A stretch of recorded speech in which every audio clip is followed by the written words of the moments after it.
Televisa presenta. Buenos días, México. Estamos en vivo desde Noticieros Televisa. El día de hoy hablaremos de unos seres vivos que no son ni animales ni plantas. Estos seres vivos se encargan de degradar la materia orgánica del suelo, aunque también son parásitos de otros seres vivos. Hablaremos del extraordinario reino de los hongos, y para conocerlos más a detalle, entrevistaremos a una serie de expertos del Instituto Nacional de Micología. Yo soy Susana Rivera, acompáñenme. En este momento nos encontramos dentro de las instalaciones del Instituto Nacional de Micología. La doctora Manjarres, que acaba de salir del laboratorio, nos resolverá una serie de preguntas relacionadas con el filo Chytridiomycota. Doctora Manjarres, ¿podría decirnos las características principales de este filo? Hola, claro que sí. Principalmente el filo Chytridiomycota son organismos unicelulares o filamentosos. Este es el único filo de los hongos verdaderos que se reproduce con esporas móviles. Estas reciben el nombre de sus esporas, así como también tienen gametos flagelados. Estos por lo general viven en mohos de agua dulce, aunque hay muy pocos que son terrestres, y presentan un ciclo de vida con alternancia de generaciones. Estos pueden presentar tres tipos de pared: celular, ya sea pared de quitina, celulosa o glucanos. Muchas especies son saprófitas, esto quiere decir que se alimentan de materia orgánica en descomposición, y otras son parásitos de algas, animales acuáticos, hongos y plantas superiores. A diferencia de los demás hongos verdaderos, estos no tienen micelios, estos tienen rizoides. De forma sexual, se reproducen por sus esporas producidas por sus sporangios. Estos presentan los dos tipos de reproducción asexual y sexual. De manera sexual, estas se reproducen a través de sus esporas, que son producidas por sus zoosporangios, y de manera sexual se pueden reproducir de tres maneras: por gametogamia, somatogamia y gametangiogamia. Doctora Manjarres, ¿podría mencionarnos algunos grupos representativos de este filo? Claro que sí. El filo Chytridiomycota comprende actualmente con 6 órdenes, los cuales son monobleparidiales, blastocladiales, neocalimmastigales, espicialomycetales, chytridiales y rizopidiales. Actualmente el orden de los chytridiales ha alcanzado la mayor diversificación, ya que tienen 80 géneros con 600 especies descritas, ubicados en 4 familias, las cuales son Syncytiaceae, Endochytriaceae, Chintриdiaceae y Cladochintриaceae. La filogenia también sugiere que Chytridiomycota no es monofiléctica y que existen 4 linajes principales de chytridios, los cuales son Roxella sp, Olpidium brassicae, blastocladiales y un cladocorechytridio, que contiene los órdenes y familias restantes y la mayoría de los hongos flagelados. Para finalizar esta entrevista, ¿podría mencionarnos algunas especies? Claro que sí. Te podría mencionar a la Nowakoskiella y la Rhizonophlctis rosea, que ambos son organismos que se hallan estrechamente asociados, que crecen juntos sobre materiales celulósicos y cumplen un papel muy importante, ya que ambos son degradadores de suelo. En específico, la Nowakoskiella tiene una gran actividad saprófita, tanto en ambientes acuáticos como terrestres. Muchas gracias por esta entrevista, doctora. En estos momentos me encuentro con el doctor Andrés Aguirre, que nos hablará sobre el filo Zygomycota. Por favor, doctor. Bueno, como tal, en 1994 el Congreso Internacional de Micología clasificaba los hongos en 4 filos, en el que se basó principalmente en sus estructuras reproductivas, sus estructuras somáticas y su ciclo de vida. Hasta en ese punto, los zygomycotas se encontraban entre los chytridios y los ascomicetos. Actualmente, gracias a estudios moleculares, se encontró que se podía separar de los zygomicetos un grupo, los glomeromycota, permitiendo acomodarlos como chytridios, los zigos y los glómeros, y el resto de los filos pertenecientes.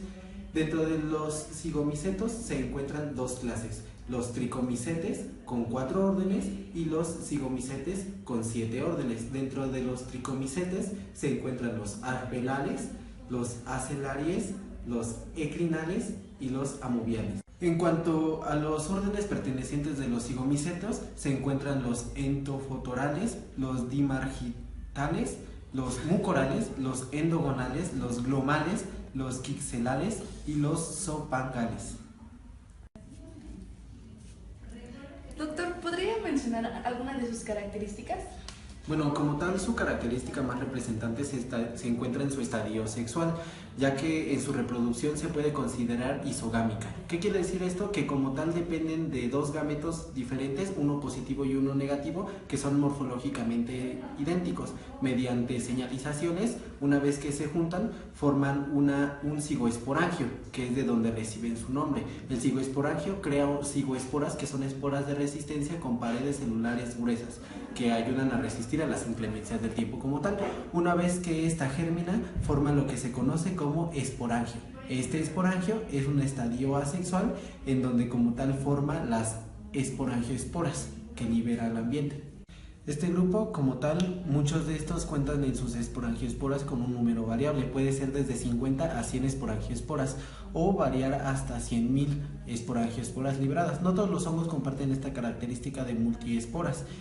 Aunque actualmente se encuentran descritas más de 600 especies, muchas de ellas hongos acuáticos, terrestres o incluso parásitos de vertebrados y seres humanos. Su micelio como tal es cenocítico, ramificado, generalmente con paredes celulares compuestas de quitina, quitosano y ácido poliglucurónico. Todo esto que nos ha mencionado, doctor, es muy interesante, pero ¿podría explicarnos la importancia que tienen estos hongos en el mundo? Bueno, un ejemplo actual sería en la agricultura, ya que el orden de los mucorales ha encontrado que al momento de infectar las plantas llegan a producir metabolitos bioactivos que llegan a modificar los mecanismos de defensa de su planta hospedera, permitiendo el incremento de la supervivencia de estas plantas. Otro ejemplo como tal sería el de Rhizopus solanifero, ya que este hongo es actualmente utilizado en la industria para fabricar ácido fumárico y cortisona. Otro ejemplo de este grupo de los Rhizopus es el Rhizopus oryzae, que actualmente se utiliza en la producción de alcohol para producir ácido oxálico también. Bueno, pues gracias por su participación, doctor. Ahora nos encontramos con Stephanie, integrante del equipo del Dr. Cepeda, que nos hablará de cómo surgió el filum Glomeromycota. Claro que sí. Bueno, hay que recordar que los hongos que pertenecían a esta categoría pertenecían al género Glomus, que antes eran conocidos como unos racimos de esporas que se encontraban en las capas superiores del suelo. Los hongos micorrizados arbusculares, que los vamos a acronimar con las siglas HMA, son microorganismos del suelo que forman asociaciones mutualistas con las raíces alrededor del 75% de las plantas terrestres, y entre ellos la especie Glomeromycota es capaz de establecer este tipo de simbiosis mutualista con cianobacterias, principalmente las del género Nostoc. Gran parte de los estudios dedicados al conocimiento de la simbiosis han demostrado que los HMA son capaces de mejorar tanto la adquisición de nutrientes, en especial la del fósforo, además de conferir a las plantas una resistencia y una tolerancia a distintos tipos de estrés, de origen ya sea biótico o abiótico. La descripción de estructuras propias de la asociación micorrística del tipo arbuscular en el interior de las raíces se le atribuye principalmente a Nageli. La evidencia fósil indica que estos microorganismos forman asociaciones micorrísticas con las plantas desde hace 400 millones de años, ya que se encontraron estructuras morfológicas fósiles similares a las que se observan en las especies existentes en la actualidad.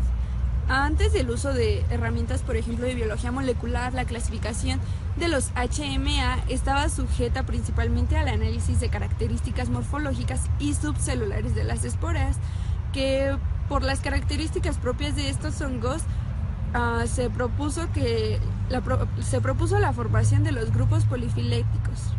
Los análisis en conjunto de datos, incluyendo la secuencia de las 100 especies, demuestra que que los hongos micorrísticos arbusculares se separan de otros grupos de hongos verdaderos. En adición al nuevo grupo descrito aquí, los análisis filogenéticos mostraron que los glomeromycotas se dividen en 4 clados respaldados estadísticamente, los cuales son los glomerales, que son representados todavía como el clado clásico de glomerados, los diversipolares y los 2 linajes ancestrales, los cuales son paraglomerales y archosporales.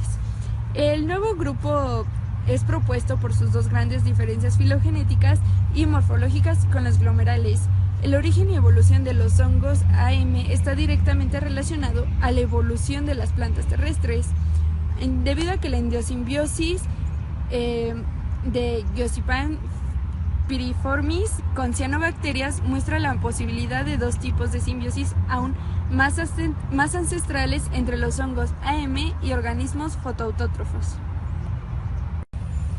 Bueno, y para como concluir tenemos que quizás reflejado una etapa temprana de la fase evolucionaria de las asociaciones parecidas a AM, cuando las plantas no vasculares todavía no colonizaban la Tierra y las cianobacterias eran prominentes bajo condiciones ambientales.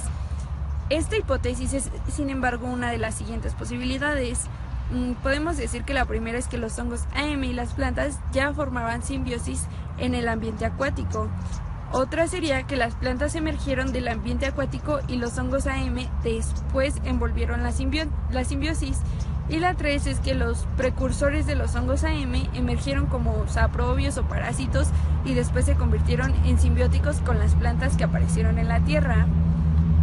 Es ahora evidente que los hongos AM se originaron hace alrededor de millones de años y por lo tanto representan al clado filogenético más antiguo dentro de los hongos.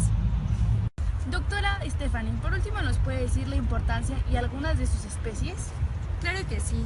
Bueno, primeramente tenemos que recordar que las micorrizas arbusculares son principalmente asociaciones ecológicas mutualistas con las plantas, pudiendo ser una herramienta muy útil para la agricultura sustentable. Entre sus efectos más beneficiosos están que absorben una gran cantidad de elementos móviles como son el fósforo, el cobre y el zinc. También pueden brindar protección contra patógenos y mayor resistencia a la sequía y contribuyen a la formación de la estructura del suelo. Y con respecto a las especies específicas, en la actualidad se produjeron inoculantes de Glomiromicetes, especificando la Glomus manijotis, la Aculospora lacunosa, la Enterospora colombiana y la Scutulospora fungidae. Estas fueron probadas tanto en el invernadero como en el campo para ser utilizadas como una alternativa para la agricultura sustentable en áreas tropicales. En el Instituto Nacional de Micología, aparte de hacer proyectos de investigación, también se imparten clases a los alumnos de posgrados y niveles superiores. En estos momentos me encuentro con la maestra Pamela Hernández, quien nos hablará del Phylum Ascomycota.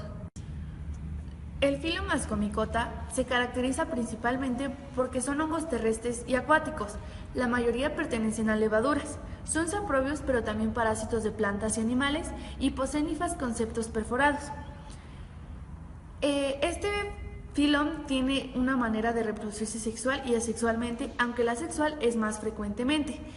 Sus esporas asexuales se llaman conidios y no se forman en el interior de los esporangios. Por el contrario, se forman en una hifa modificada que se llama conidiófero. La reproducción sexual suele comenzar con la atracción química de los micelios haploides de diferentes tipos. Cada micelio produce una célula con muchos núcleos que funciona a modo de gametangio. Tienen cuerpos fructíferos llamados ascocarpos que producen ascas y ascosporas. Taxonómicamente se dividen en 3 subfilios. El primero se llama Pericisomicotina. Forma escomas, es saprófito y tiene un micelio septado. En segundo lugar encontramos al Saccharomycotina, que carecen de escomas y de hifas ascógenas. Tienen una pared celular de manosa, beta-glucono y muy poca cantidad de celulosa. Estas incluyen a las levaduras unicelulares. El último lugar lo tiene el Tapiromicotina, que carece de escomas, es un patógeno de plantas y hace que el enrollamiento de las plantas. Tiene un micelio verdadero. Para remarcar su importancia tomaremos como ejemplo una levadura que tiene como nombre Saccharomyces cerevisiae. Es una levadura que constituye el grupo de los microorganismos más íntimamente asociados con el progreso de la humanidad. El uso más extendido de esta levadura se ve proyectada en la panificación y en la creación de cerveza y vino. Fueron los primeros microorganismos utilizados como fuentes de proteína y también tiene una importancia en la capacidad de producir vitaminas como la riboflavia. Por otra parte, la levadura inactiva por temperatura se usa como fuente de alimento de animales y humanos. Esto puede ser en la forma de levadura íntegra y también de sus derivados, y también funciona como control biológico de penicilio. A continuación, el doctor Gerardo Cepeda nos mencionará la importancia del filo Basidiomycota. Bueno, principalmente este grupo representa una gran importancia en el ecosistema, ya que ellos son descomponedores y degradadores de lignina. Como ejemplo tenemos los Lentinus hirtus o el Schizophilium comunae. Además de esto, hay algunos que son nocivos para las plantas, por ejemplo los causantes de roya, como el Emileia bastraxis o el Ustilago aminea. De igual forma, existen aquellos que forman micorrizas, por ejemplo con los pinos, como en el caso de Amanita boletus. Igual de esta forma, existen muchos hongos comestibles que a importancia mundial podemos nombrar a 3, el champiñón, el Agaricus bisporus, y la seta, Pleurotus sp. Además de que el shiitake, Lentina edodes, puede ser igual comestible. De igual forma, varias especies son utilizadas en la actualidad, como por ejemplo Ganoderma lucidum, Felinus linterium y Fomes fementarium. Estas son utilizadas ya que tienen actividades antitumoral, antiviral, antihematológica, antioxidante, antiinflamatoria y antidiabética. Incluso se han reportado que tienen actividad anticancerosa a través de la protección inmunológica eficaz, de la profilaxis y el tratamiento en el SIDA. Doctor Cepeda, ¿cree que pueda mencionarnos algunas de sus características? Con mucho gusto. Las características de este grupo dependen más de su estadio sexual. Al final de la hifa existe un estadio dicariótico en el que se encuentran 2 núcleos. Cuando estos se fusionan, forman lo que es un basidio. El basidio, al tener una meiosis, forma 4 núcleos haploides con un código genético diferente. Esos forman el esterigma, en donde pasan esos núcleos para formar las basidioesporas, de donde reciben su nombre. Como tal, el micelio de estos hongos es un micelio septado, en el que se encuentran los doliporo y el parentesoma, aunque se encuentran unas estructuras especializadas que representan a este grupo, que se llaman fíbulas, que al momento de que se va dividiendo el micelio, permiten pasar un núcleo de un septo a otro. Doctor, ahora háblenos de su taxonomía. Bueno, como tal podemos mencionar que este grupo actualmente se considera como uno de los más evolucionados, ya que se encuentra filogenéticamente después de los ascomicetos. Esto principalmente por sus estructuras reproductivas, por ejemplo una muy específica, las fíbulas, como las que hablábamos anteriormente.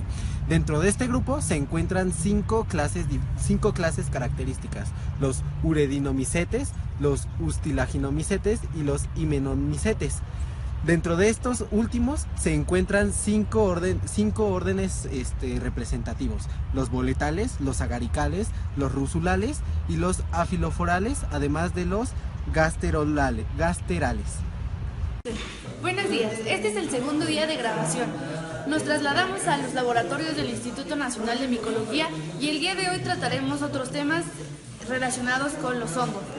Empezaremos con la doctora Patricia Salgado, que nos hablará acerca de las micorrizas. Hola, yo soy la doctora Patricia y el día de hoy les voy a hablar acerca de las micorrizas. Las micorrizas son la representación de asociaciones entre hongos y las raíces de plantas.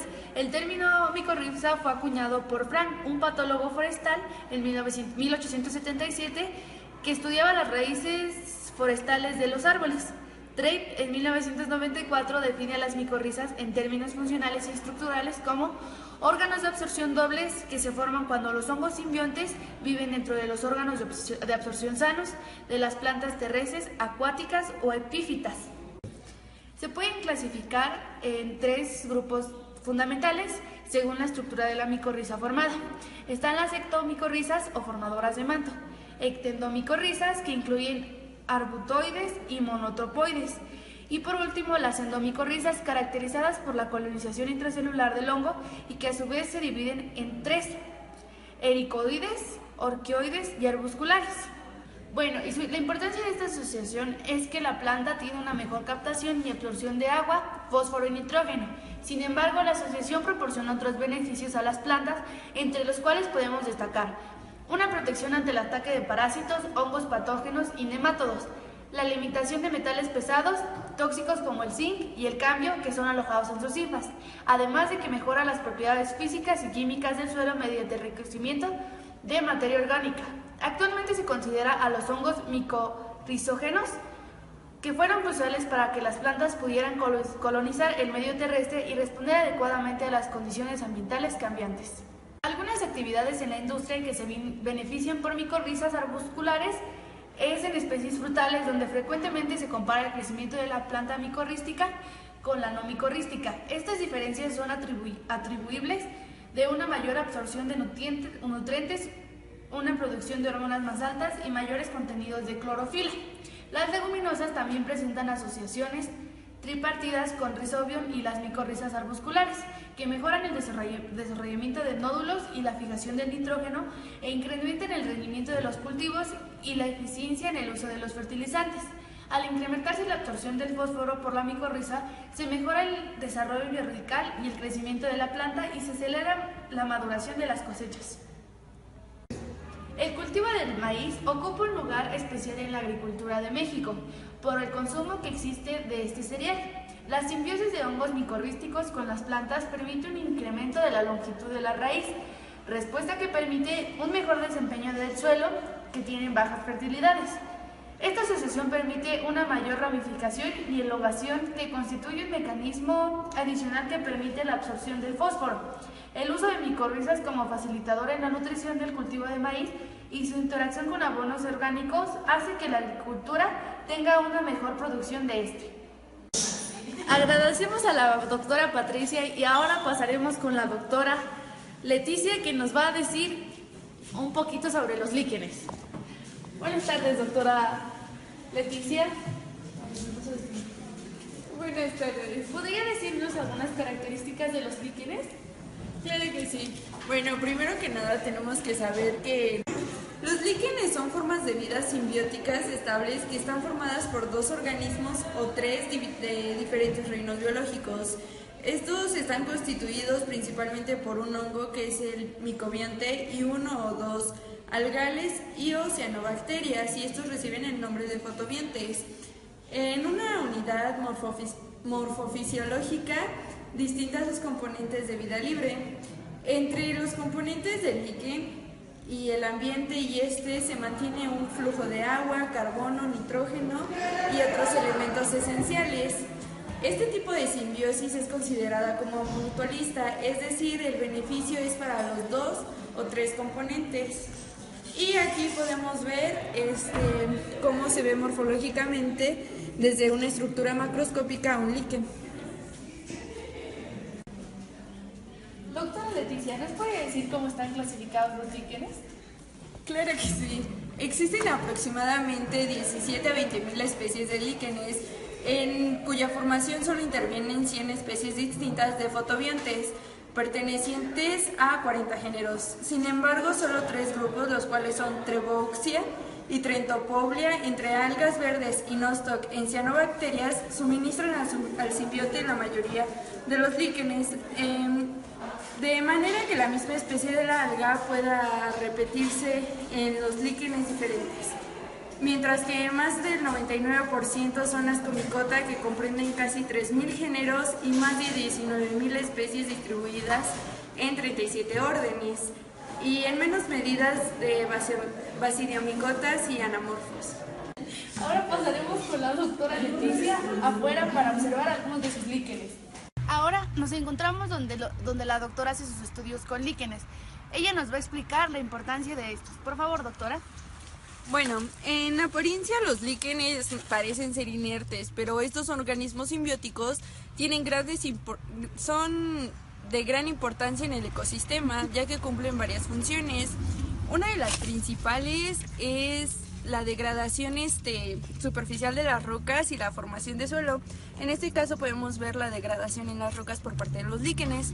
Estos tienen la capacidad de establecerse como pioneros durante la colonización de sitios rocosos carentes de vegetación, y con el tiempo preparan al sustrato para el desarrollo sucesivo de distintas plantas. A su vez, muchos de los líquenes que tienen cianobacterias fijan el nitrógeno atmosférico elemental, enriqueciendo así los suelos, principalmente en las regiones boreales y en los bosques templados. En las tundras, por ejemplo, los animales se alimentan principalmente de ciertos ejemplares de líquenes que cubren grandes extensiones de suelo. Y esas son algunas de sus características importantes. Ahora la doctora nos explicará algunos de sus ejemplos y sus aplicaciones. Bueno, en primer lugar tenemos a Herbenia prunastri, que esta es recolectada de forma masiva en zonas mediterráneas. Esta se encuentra principalmente en la corteza de árboles caducifolios y el talud es utilizado principalmente en la elaboración de perfumes. En Japón, varias especies de Umbilicaria de talo foliáceo es fácil de desprender de las rocas sobre las que viven, y en el área gastronómica se consideran como auténticos manjares culinarios. En algunas zonas de Andalucía se utilizan en la medicina popular algunas especies de líquenes. En Granada se emplean conocimientos de Pseudoverina forfacea como un remedio frente a enfermedades respiratorias. Y también tenemos en Almaria a la especie Xanthoria parietina, que esta es utilizada como analgésico odontológico y frente a la dismenorrea. Bueno, gracias por su participación, doctora, y ahorita pasaremos con el doctor Sánchez. Ya estamos con el doctor Sánchez, quien nos explicará un poco de los hongos anamorfos. Bueno, un hongo anamorfo es todo aquel hongo que únicamente se le conoce su estadio asexual, ya que cualquier hongo que se le conozca su estadio sexual o telomórfico es clasificado de forma diferente. Actualmente se sabe que los hongos anamórficos pertenecen o están dentro de los grupos de los ascomicetos o de los basidiomicetos. Anteriormente las clasificaciones se hacían de acuerdo a su morfología, ya que estos no tienen un estadio sexual, era imposible caracterizarlos de acuerdo a sus características sexuales, por lo que no se podían ni clasificar como ascomicetos, como basidiomicetos o como zigomicetos, por lo que se hizo una separación diferente en donde se metieron llamada deuteromicetos. Actualmente se sabe que esto ocurre solo en el 5% de las especies descritas. Un caso famoso, por ejemplo en el del Aspergillum, es un hongo anamórfico, del cual por los experimentos hechos con sus bases moleculares se descubrió que era un ascomiceto como tal. Gracias a esta clase de información se descubrió que los deuteromicetos eran un grupo que se podía meter dentro de los ascomicetos o los basidiomicetos. Por último, ¿podría mencionar su importancia? Bueno, como tal, muchos de estos hongos son causantes de algunas enfermedades, como en el caso de las plantas que causan pudrición en la citrus, en el maíz, en el tomate, en el algodón y en muchas plantas de importancia. En animales también pueden causar enfermedades, e incluso en el ser humano, causando micosis y el pie de atleta. Mientras que otras especies de este grupo también son saprófitos, por lo que son importantes para el medio ambiente. Algunas especies producen toxinas como la aflatoxina, que en pequeñas cantidades causa cáncer en ratones. Esta se logra ya que el hongo crece en alimentos mal almacenados. Los deuteromicetos han sido muy útiles para curar enfermedades como por ejemplo el Penicillium notatum, del que se aisló la penicilina. Gracias por su participación, doctor. Buenos días, hoy es el tercer día de grabación. El día de hoy nos encontramos en el Parque Ocotal, una reserva ecológica donde 3 investigadores nos hablarán acerca de su proyecto. Estamos con el doctor Sousa, que nos introducirá a este proyecto. Bueno, como tal el proyecto consiste en una investigación en donde en este parque identificaremos los hongos pertenecientes a 3 filums, los quitridiomicetos, los ascomicetos y los basidiomicetos. Esto se llevará a cabo en este mismo parque, ubicado en Atlacomulco. Como tal, esta investigación durará más o menos 2 años para tener 2 temporadas de lluvias. Lo que queremos hacer es, después de las temporadas de lluvias, recolectar los cuerpos fructíferos para su análisis, ya que se usarán los cuerpos fructíferos de los ascomicetos y de los basidiomicetos para su identificación y posteriormente utilización en el laboratorio, que explicaremos posteriormente. Y además por parte de los quitridiomicetos extraeremos agua del bordo para su cultivo y su identificación, ya que se utilizarán un análisis morfológico de sus estructuras sexuales y somáticas para su identificación. Cada una de mis colaboradoras es una experta en este tema. Esto se hace ya que por una cuestión ecológica se pueden identificar la cantidad de hongos que existen en una región, y como en muchos parques europeos puede ser lo de ecoturismo, en donde vienen y recolectan el hongo por temporada y dispersan las esporas. Bueno, como tal, yo en lo que voy a trabajar va a ser en la parte de los ascomicetos. Una vez recolectados los cuerpos fructíferos después de la temporada de lluvias, lo que vamos a hacer es ponerlos a deshidratar para su almacenamiento y su caracterización. Para su caracterización, del cuerpo fructífero se tomará una parte en las estructuras sexuales del himenio. Este será sometido a la prueba de hidróxido de potasio y de rojo congo, además de hacerle cortes visibles al microscopio. En cuanto a estas estructuras sexuales, lo que se espera es encontrar son ascos con 8 esporas por cada uno de esos ascos. Los ascos son generalmente de forma cilíndrica, claviformes, alargados o acintados. Pueden ser incluso globosos o ovoides y en algunos casos rectangulares, además de presentar mecanismos de dispersión como un opérculo. Para las estructuras somáticas, lo que se va a hacer es recolectar una parte del cuerpo fructífero, un micelio, y será colocado en cajas de agar con extracto de maltosa para su crecimiento y su caracterización. Lo que se espera ver es un tejido organizado como un plecténquima en el caso del estípite, y que sea un micelio ramificado y tabicado. Para estar seguro que sea un micelio de un ascomiceto, se utilizará un microscopio electrónico para dilucidar el cuerpo de Woronin. Ahora estamos con la doctora Espinosa, quien nos explicará un poco acerca de Basidiomycetes. Bueno, en primer lugar, para poder observar a los Basidiomycetes, tenemos que tener cuenta que estas son estructuras de Basidiomycetos de diferentes cuerpos fructíferos que recolectaremos, de los cuales se tomarán muestras del himenio. Se les realizará cortes para obtener muestras viables al microscopio, y al momento de colocarlos en el portaobjetos se les añadirá una gota de hidróxido de potasio al 10% y se dejará reposar aproximadamente 1 minuto. Después también se le colocará una gota de rojo congo e igualmente se le dejará reposar 1 minuto.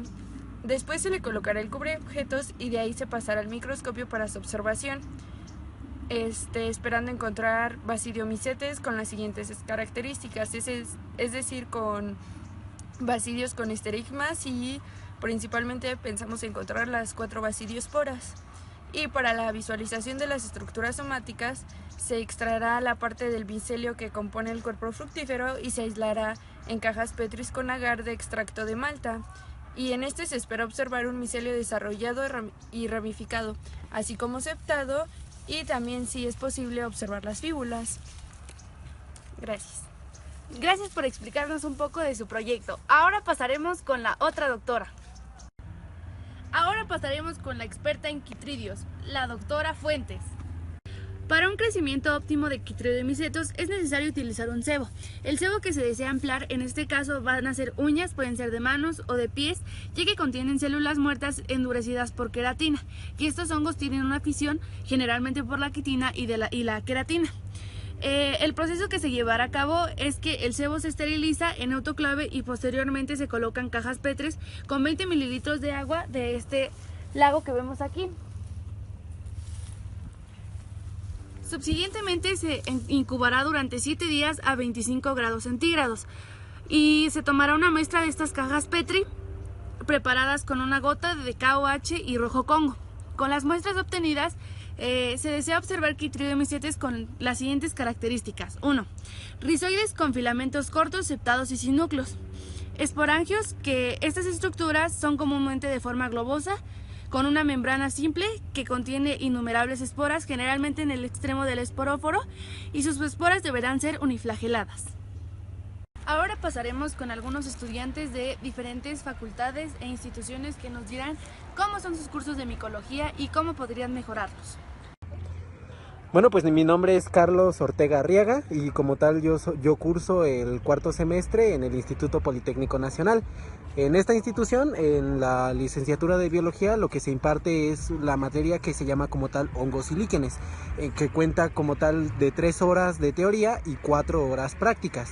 El objetivo de la materia como tal es aprender a clasificar los hongos y líquenes como parte fundamental de la diversidad biológica y del ecosistema mediante prácticas de laboratorio, la colección de hongos, líquenes, cuadros sinópticos, ensayos, exposiciones orales, lecturas, esquemas, y todo esto para comprender que son un recurso natural renovable.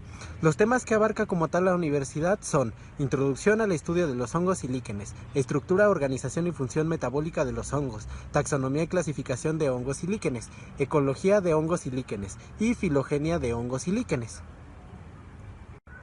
Hola, mi nombre es Vanessa Díaz y yo voy en séptimo semestre y ya cursé la materia de biología de los hongos en la Facultad de Ciencias de la UNAM. Primeramente esta cuenta con 4 horas de clase de teoría a la semana y 2 de práctica. Tiene como objetivo introducir al alumno al estudio de la biología de los hongos, como son organismos fungales y los fungoides, en sus distintos aspectos, como la sistemática, la fisiología, ecología y la evolución. Nos brinda un panorama general de los hongos, de tal manera que nosotros como estudiantes podemos comparar y relacionar a los organismos con el resto de los seres vivos, así como analizar otras alternativas de su entorno, sus manejos actuales y cómo se podrían desarrollar potencialmente. Los temas que abarca esta asignatura son introducción a la micología, sistemática y evolución de los principales grupos, fisiología, genética, ecología y los hongos en las actividades humanas. Hola, mi nombre es Grecia López y yo acabo de terminar de cursar la materia de micología impartida por la Facultad de Ciencias de la UAM. Esta materia cuenta con 4 horas de teoría y 3 de laboratorios. Tiene como objetivo introducir al alumno al estudio de la biología y la diversidad de hongos, enfatizando en aspectos morfológicos, reproductivos y taxonómicos, así como sus relaciones ecológicas y evolutivas con otros organismos. Al mismo tiempo, el alumno se buscaba que conociera los aspectos biológicos y básicos de cada grupo, y los pusimos en práctica en ambientes naturales en el laboratorio al aplicar metodologías específicas para su estudio. Conocimos la diversidad de hongos, su información, problemática y avances de su estudio. En la actualidad, los temas que abarcamos fueron introducción a la micología, sistemas y evolución de los principales grupos, fungoides y protistas, fungales medioespóricos, fungales mitoespóricos y simbiosis fúngica. Y bueno, al comparar los programas de estudio de estos 3 planteles, llegamos a la conclusión de que la UNAM maneja un mejor programa con base a la materia de micología, y acabar con temario más amplio y más técnico. Lo único que se cambiaría es el tiempo en que se imparte la teoría y la práctica para extenderlo. Y llegamos a la conclusión de que el temario del Politécnico Nacional es el que menos cumple con el objetivo del curso. A pesar de que tiene horarios más extensos, no consideramos que esté completo, y por otra parte no logramos entender por qué se habla particularmente de líquenes. Y por último, la Facultad de Ciencias de UAM imparte el curso de micología y consideramos que abarca temas esenciales, pero no con la profundidad y el tecnicismo necesario. La sugerencia sería incrementar temas referentes al reino fungi y excluir temas de fungales. Pensamos también sugerirle al académico quitar el exceso de actividades reflejadas durante el curso.